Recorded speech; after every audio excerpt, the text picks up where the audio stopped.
Hello YouTube, it's the Expat Gunner here. I'm bringing another video today. I've been away for a little bit, but we'll get into that in another video. But anyway, today I wanted to just quickly talk about a few headsets, or a selection of headsets, let's say headphones, that I've been using, testing out for gaming, that I find are quite good. They're not specifically designed to be gaming headsets, let's say, but they do a very, very good job. So without further ado, let's just jump into it, see what we have. So the first on my list is budget option. Well, it's not budget option really, is it? But it is Beyerdynamic DT770 Pro X. Now these will retail anywhere from €150 to 200, depending where you go, what kind of deals are on. These are basically a closed back headphone, 45 ohm.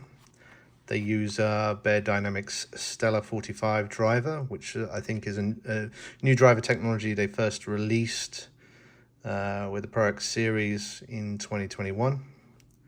But the reason I like these is they're very comfortable, they're very light.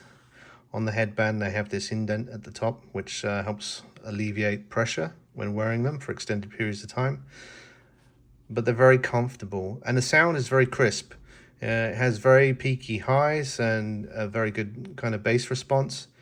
Some people may find it a little bit fatiguing in the highs, because it is what would be considered a bright headphone. But I think where this excels in gaming, especially for a closed back, is the isolation it provides. But those peaky highs actually do excel for the imaging and object placement. I found in games like Call of Duty, for example, these have very, very good imaging for the price point, and highly recommended. They are a cabled headphone though, so you will need to actually plug them in. On the left cup here, we have a mini XLR cable, and you can plug this in to a 3.5mm connection, either on your PC or an audio interface like this. What is it? Stream Deck with the Go XLR on the back, so it has connections there. Or you can use DAC.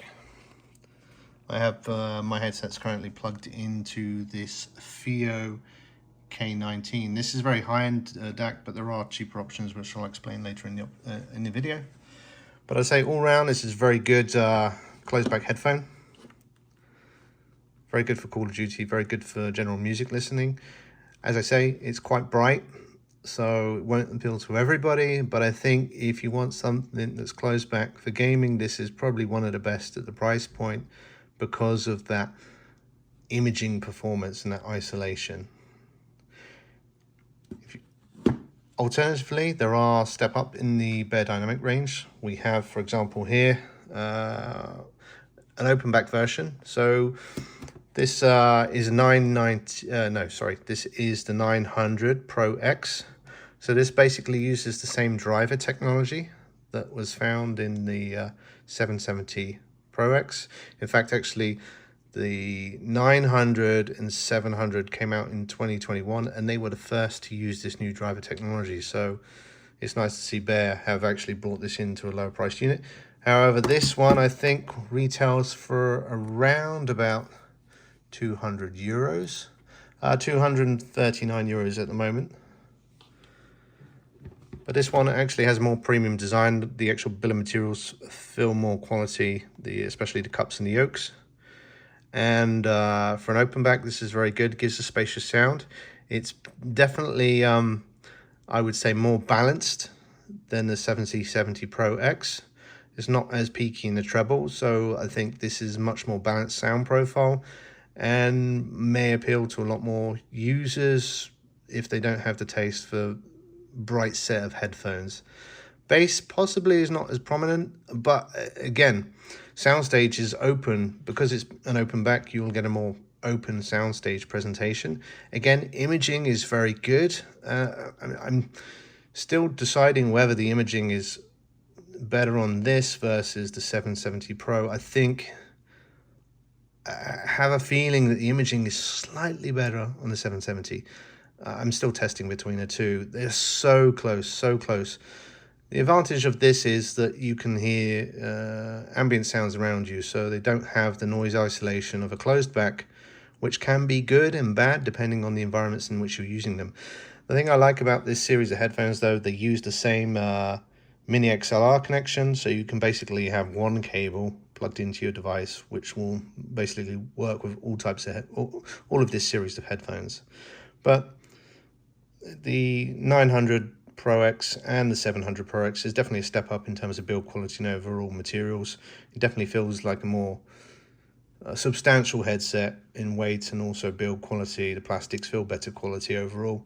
You do feel this, and one of the things I really like about this headphone is these plush velour cushions.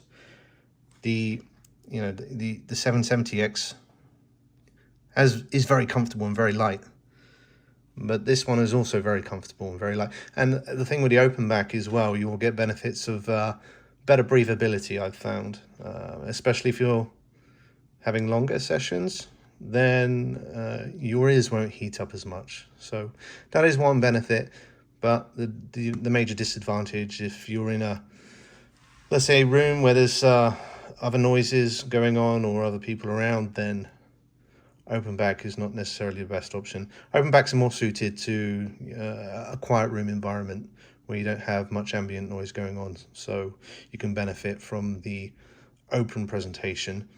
You will get slightly less bass on an open back, but it does present maybe what would be considered a more natural sound. But again, around 240 euros at the moment, so you're talking a price difference between anywhere from, I don't know, 80 to 40, 50 euros, depending on where you're buying them and which ones are in sale.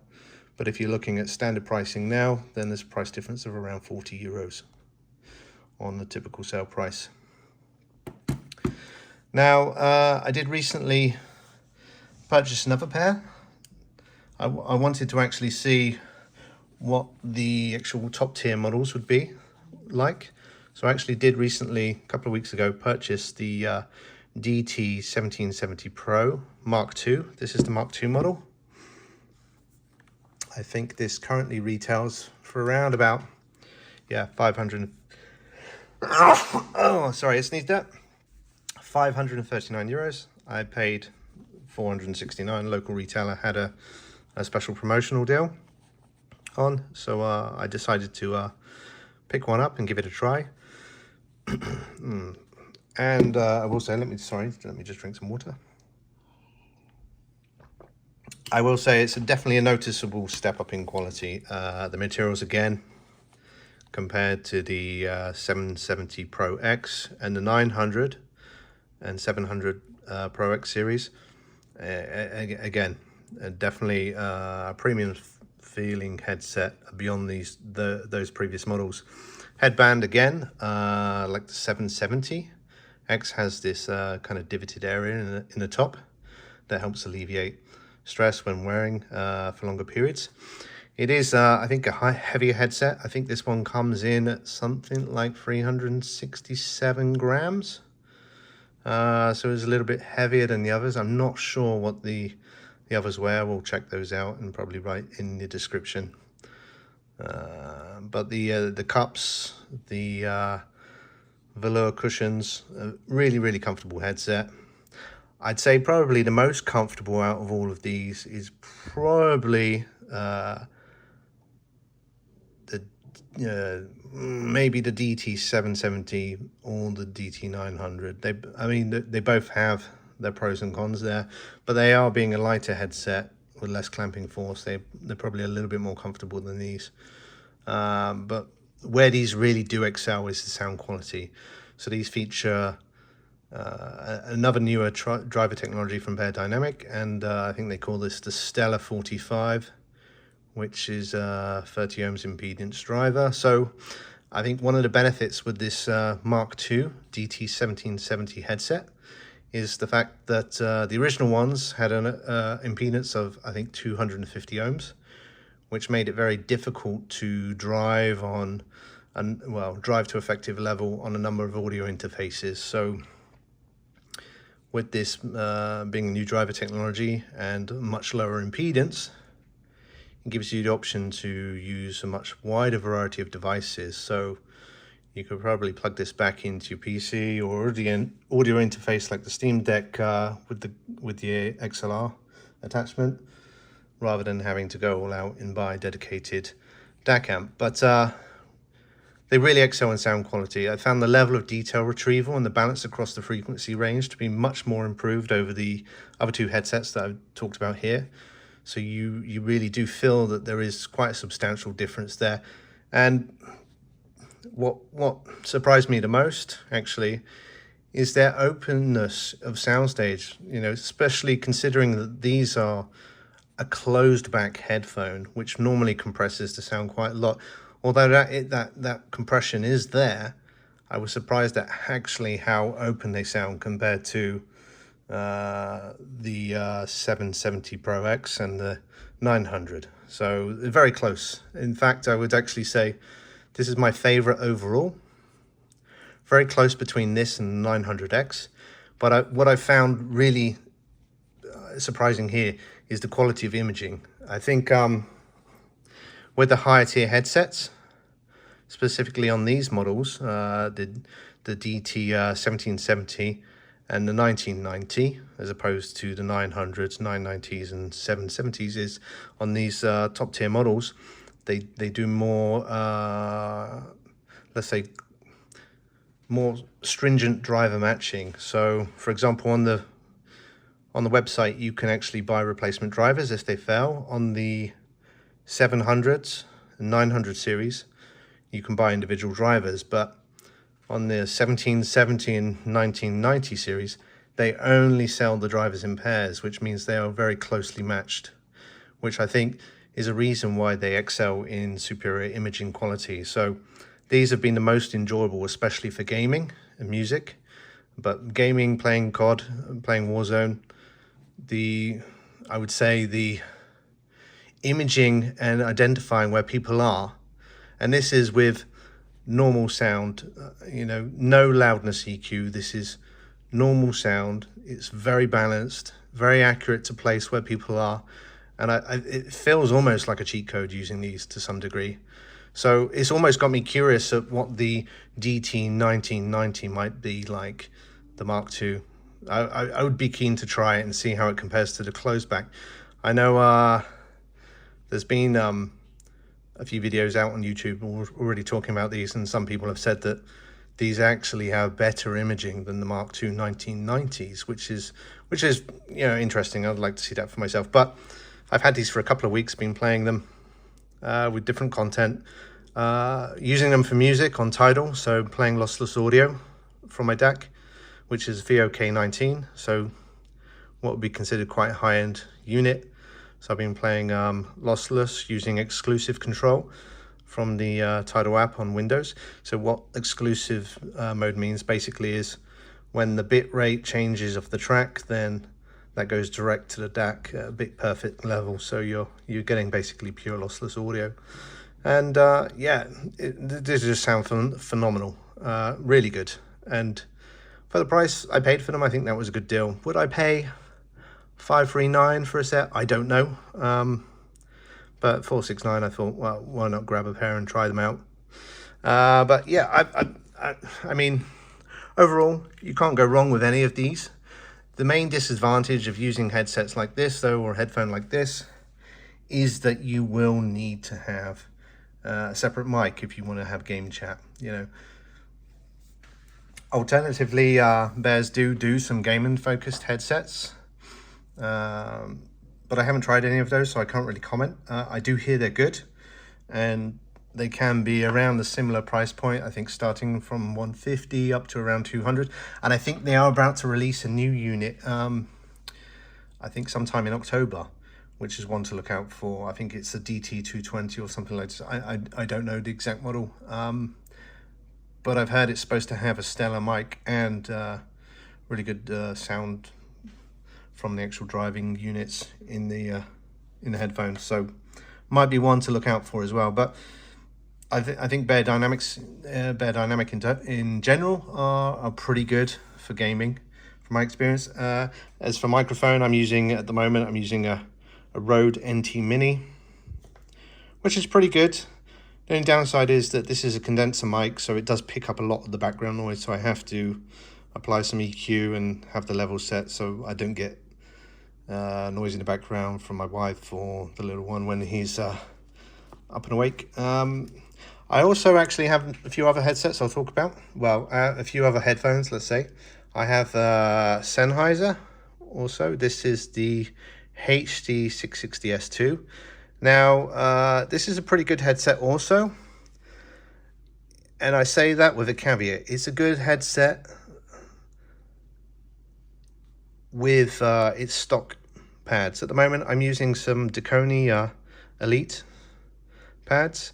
And while they do sound good for music, they do impact the imaging in a negative way for gaming. So I'm going to do some more testing with this, with the stock ear pads. But again, this is normally in the price point of the DT1990 Mark II and the 1770 Mark II, around 450, 500 euros ish. I think at the moment it's on sale for about 450 some places, but it's normally, I don't know, 550 or above. I wouldn't pay that for it. I found this at a really good deal about a year ago. I actually paid 300 for this headset, brand new.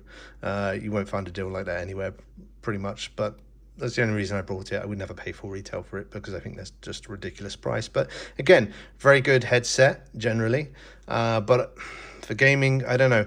I think running the stock earpads, good. But for an open back, the sound stage is quite intimate and quite close. But very good musically. They're not peaky in a treble. I would say they're actually quite a warm and maybe slightly darker sounding headphone. They're definitely polar opposite of the Beyerdynamic, let's say.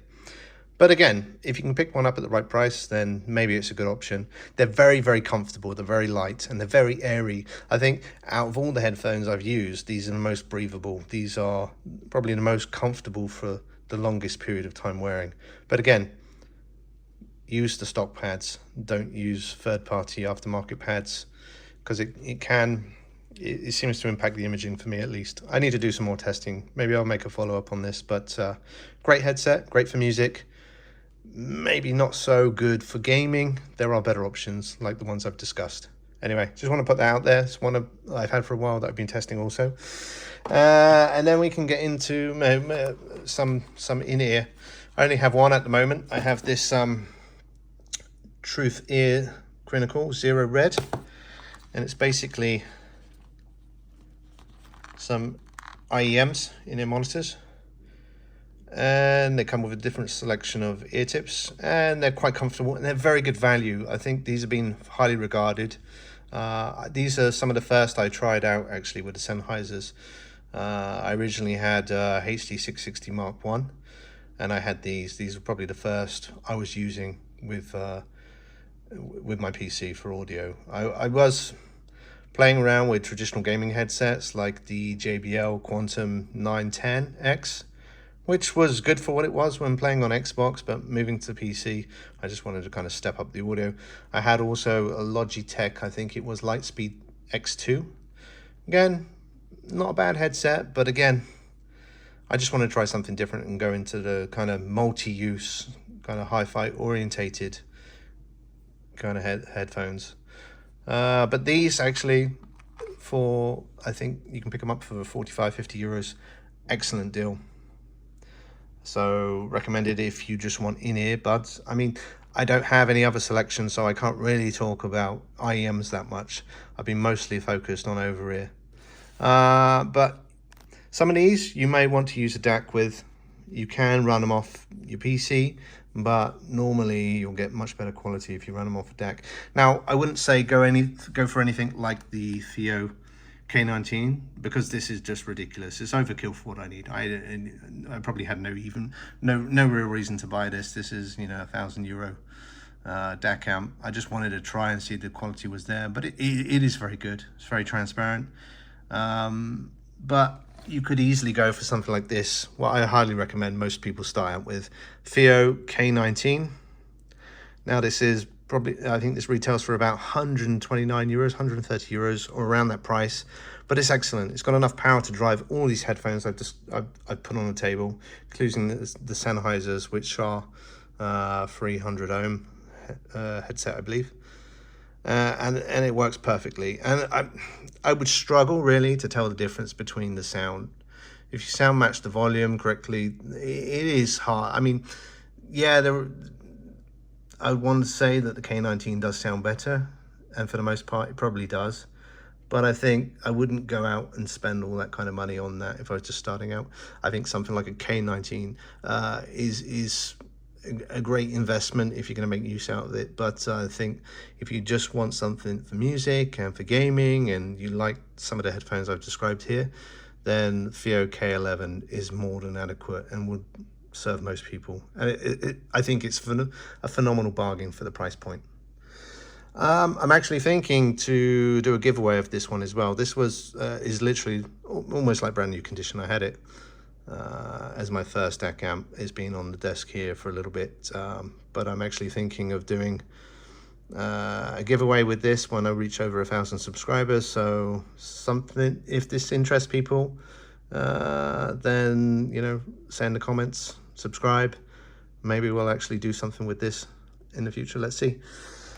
But apart from that, I just want to kind of wrap it up. Those are kind of, you know, my takes on these headphones. I'm always keen to look out and try more, but obviously I don't get any funding for any of this. I have to purchase them myself, so it's not the cheapest hobby, and you've got to support family and things like this. So I try to do what I can, and I really want to make more content now. I want to get back into it. I've been away for 9 months, basically.